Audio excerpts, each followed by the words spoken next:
खुशामदीद दोस्तों। 2025 का साल खत्म हो रहा होता है और मुल्क भर में वही पुरानी कहानियां घूम रही होती हैं और इसी शोर शराबे के दरमियान एक बिल चुपके से बिना किसी हंगामे के सेनेट में दाखिल होता है और फिर बगैर किसी रेजिस्टेंस के नेशनल असेंबली से भी अप्रूव हो जाता है। और इस बिल का नाम होता है 27वीं आईनी तरमीम या फिर 27th अमेंडमेंट।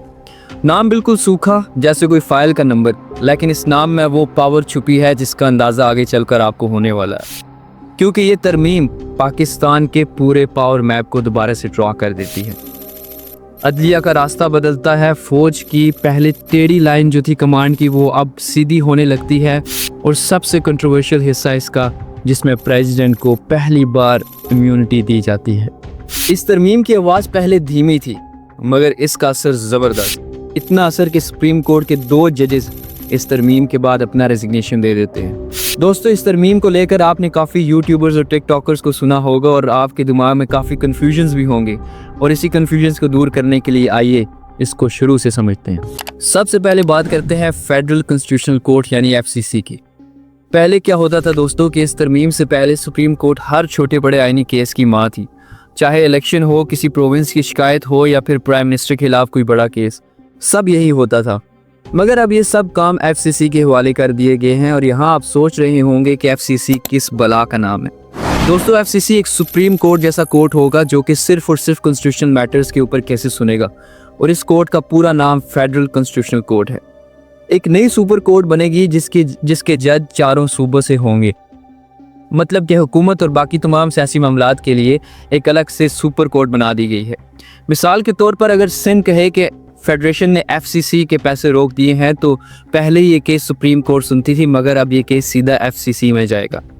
इसका मतलब यूँ लीजिए कि पाकिस्तान में अब 2 हाई कोर्ट जैसी अथॉरिटीज़ होंगी, आइनी और सियासी मामलात के लिए FCC, जबकि अवामी और आम लोगों की अपील्स के लिए सुप्रीम कोर्ट। और ये कोई न्यू फार्मूला नहीं है, इससे पहले दुनिया में ऐसी कई कोर्ट्स एग्जिस्ट करती हैं।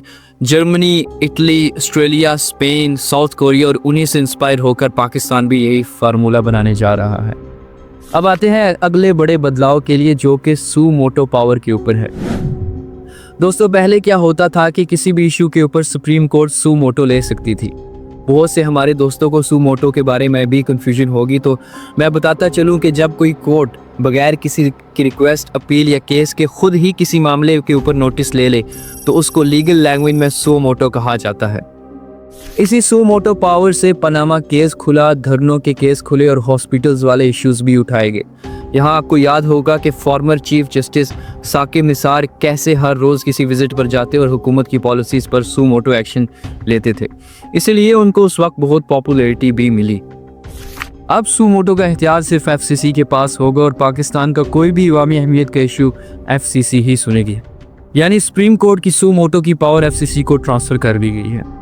अब आते हैं तीसरे बड़े पॉइंट की तरफ जो कि अपील्स के रिलेटेड है। दोस्तों, पहले आईनी केसेस की अपील सुप्रीम कोर्ट जाती थी, मतलब कि अगर गवर्नमेंट या अपोजिशन कोई चीज़ इंस्टीट्यूशन के खिलाफ करती थी तो वो केस सुप्रीम कोर्ट में जाता था, मगर अब इस तरह के केसेस का फैसला भी फेडरल कॉन्स्टिट्यूशनल कोर्ट करेगी। अब आते हैं दोस्तों चौथे पॉइंट की तरफ जो कि सुप्रीम कोर्ट का नया रोल है। सुप्रीम कोर्ट अब ज़्यादातर क्रिमिनल और सिविल अपील सुनेगी, यानी अगर आम आदमी को हाई कोर्ट से इंसाफ नहीं मिला तो वो अब डायरेक्ट सुप्रीम कोर्ट में अपील कर सकेगा। यूजुअली क्या होता था दोस्तों कि सुप्रीम कोर्ट में आम आदमी और सिटीजन का केस सुना ही नहीं जाता था, उसकी बड़ी वजह सियासी केसेस को प्रायोरिटी देना था। अब ऐसा नहीं होगा, क्योंकि अब सब सियासी केसेस FCC डील करेगी और सब अवामी केसेस सुप्रीम कोर्ट सुनेगी। अब दोस्तों आते हैं 5वें पॉइंट की तरफ जो FCC सुप्रीम कोर्ट के ऊपर एक और सुपर कोर्ट बनने जा रही है। पाकिस्तान की तारीख में पहली बार सुप्रीम कोर्ट से ऊपर एक कोर्ट बनने जा रही है, लेकिन सिर्फ आइनी मामलात में। मतलब अभी भी सिविल केसेस में सुप्रीम कोर्ट ही सबसे बड़ी कोर्ट होगी, लेकिन अगर कोई आइनी मामला होता है या कॉन्स्टिट्यूशन की रिलेटेड कोई फैसला करना पड़ता है तो उसके लिए FCC को हाईएस्ट कोर्ट माना जाएगा और उसका डिसीजन फाइनल होगा और किसी भी कोर्ट में चैलेंज नहीं किया जा सकेगा। अब आते हैं 6ठे पॉइंट की तरफ जो कि जजेस कैसे बनेंगे को डील करता है। यहाँ कहानी और इंटरेस्टिंग हो जाती है। यहाँ ये समझिए कि पहले जुडिशल कमीशन जज चुनती थी, चीफ जस्टिस उसके सरबराह होते थे। अगर कुछ दोस्तों को यहाँ जुडिशल कमीशन का मतलब नहीं पता तो मैं बताता चलूँ कि जुडिशल कमीशन का मतलब कुछ लोगों की एक कमेटी होती है जिसमें चीफ जस्टिस, लॉ मिनिस्टर और कुछ सीनियर जजेस होते हैं जो जजेस की अकाउंटेबिलिटी और बाकी मामलात देखते हैं।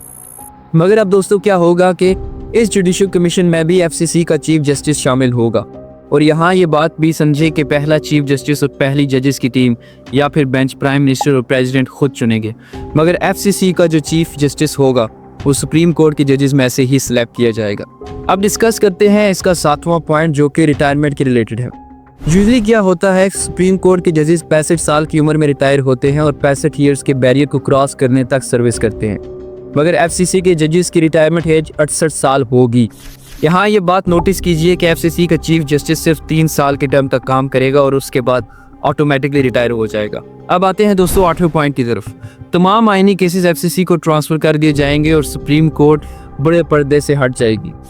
इसका मतलब ये है कि बड़े बड़े ह्यूमन राइट्स के केसेस, कॉन्स्टिट्यूशन के केसेस, ये सब एफसीसी के पास चले जाएंगे।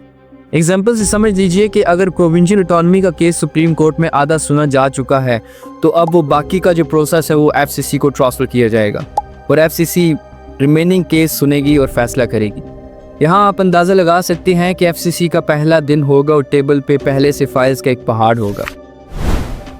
अब आते हैं अपने 9वें पॉइंट की तरफ, जो कि है दोनों अदालतों के अलग अलग रूल बुक्स। दोस्तों, जैसे कि इस अमेंडमेंट के बाद 2 इंडिपेंडेंट कोर्ट बन जाएंगी, एक सुप्रीम कोर्ट और दूसरी फेडरल कॉन्स्टिट्यूशनल कोर्ट। तो यहाँ एक सिनेरियो पैदा होता है कि इन दोनों कोर्ट्स के रूल बुक्स क्या होंगे और कौन इनको डिसाइड करेगा, क्या ये सेम होंगे या फिर डिफरेंट। पहले क्योंकि सिर्फ सुप्रीम कोर्ट ही होती थी, तो इसलिए सिर्फ सुप्रीम कोर्ट के पास अपने रूल्स बनाने की अथॉरिटी थी, वो अपनी मर्जी से अपनी प्रोसीडिंग्स के लिए रूल बना सकता था। मगर इस अमेंडमेंट के बाद भी यही होगा, लेकिन अब सुप्रीम कोर्ट के साथ साथ एफसीसी भी अपने एडमिनिस्ट्रेशन के रूल्स अलग से बनाएगी, यानी दोनों अपने अपने रूल्स और प्रोसीजर इंडिपेंडेंटली फ्रेम करेंगे। यहाँ एग्जांपल से समझिए कि अगर कोई कॉन्स्टिट्यूशनल इशू पर पिटीशन फाइल करना चाहता है, तो वो एफसीसी के फाइलिंग रूल्स फॉलो करेगा जो सुप्रीम कोर्ट के रूल्स से अलग हैं। ये एक बड़ी तब्दीली है, ये भी कोई नई चीज़ नहीं है दोस्तों, यही सब इससे पहले काफ़ी कंट्रीज़ में होता है, जैसे कि जर्मनी या फिर स्पेन। दोस्तों, अब आते हैं अपने 10वें पॉइंट की तरफ, और वो है हाई कोर्ट्स में कॉन्स्टिट्यूशनल बेंचेस की तब्दीली। अब क्या होगा कि हाई कोर्ट्स में भी सिर्फ स्पेशल कॉन्स्टिट्यूशनल बेंचेस आईनी केसेस सुनेंगे। इससे पहले क्या होता था कि पूरे पाकिस्तान में किसी भी हाई कोर्ट की बेंच कॉन्स्टिट्यूशनल पिटीशन सुन सकती थी, मगर अब सिर्फ डेजिग्नेटेड कॉन्स्टिट्यूशनल बेंचेस ही ऐसे मैटर्स हैंडल करेंगे। मतलब कि अगर किसी हाई कोर्ट में कोई आईनी मसले का केस होता है, तो उसके लिए स्पेशलाइज्ड जजेस जो कि चीफ जस्टिस अप्रूव करेगा, वो उस केस को सुनेंगे। हर हाई कोर्ट में ऐसे स्पेशल कॉन्स्टिट्यूशनल बेंचेस बनेंगे दोस्तों। यहाँ ये समझ लीजिए कि सिर्फ और सिर्फ इसका मकसद कॉन्स्टिट्यूशनल केसेस में कंसिस्टेंसी को लाना है। ये तो अच्छी है इस अमेंडमेंट की, मगर ये कितनी इफेक्टिव होगी ये इसकी इम्प्लीमेंटेशन के बाद ही पता चलेगा। अब आते हैं कुछ सेंसिटिव पॉइंट्स पर, जो कि फौज और प्रेसिडेंट के रिलेटेड हैं। दोस्तों, फौज का स्ट्रक्चर बदल रहा है। आपने joint chief of staff committee का नाम तो सुना होगा, जो कि अभी मिस्टर साहिर शमशाद हैं। यह उधर 27 नवंबर को दोस्तों ख़त्म होने जा रहा है और उसके साथ साहिर शमशाद साहब भी रिटायर हो जाएंगे।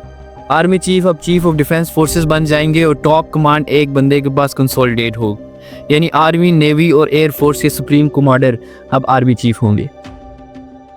दोस्तों, ये अमेंडमेंट भी काफ़ी इंपॉर्टेंट तस्वर की जाती है, ताकि जंग के दौरान स्ट्रेटेजिक डिलीवरी, इम्प्लीमेंटेशन और प्रोसेस को और ज़्यादा स्मूथ बनाया जा सके। अब आते हैं दोस्तों 12वें पॉइंट की तरफ, जो कि इस वक्त सबसे बड़ा कंट्रोवर्शियल पॉइंट है, और ये प्रेसिडेंट की लाइफ टाइम इम्यूनिटी को डिस्कस करता है। इस अमेंडमेंट का सबसे कंट्रोवर्शियल पॉइंट प्रेसिडेंट और गवर्नर्स को इम्यूनिटी देना है, यानी सियासतदानों को इम्यूनिटी देना है। ये इम्यूनिटी इससे पहले भी थी, लेकिन पहले ये होता था कि प्रेसिडेंट को सिर्फ अपने टेन्योर में इम्यूनिटी होती थी, यानी जब तक वो प्रेसिडेंट की सीट पर है उसके ऊपर कोई केस नहीं बन सकता था।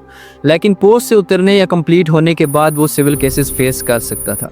मगर दोस्तों, यहाँ अब कहानी पूरी बदल जाती है, क्योंकि इस अमेंडमेंट के बाद अब प्रेसिडेंट को लाइफ टाइम इम्यूनिटी मिल गई है किसी भी क्रिमिनल प्रोसीडिंग से, चाहे वो ऑफिस में हो या ऑफिस छोड़ चुका हो।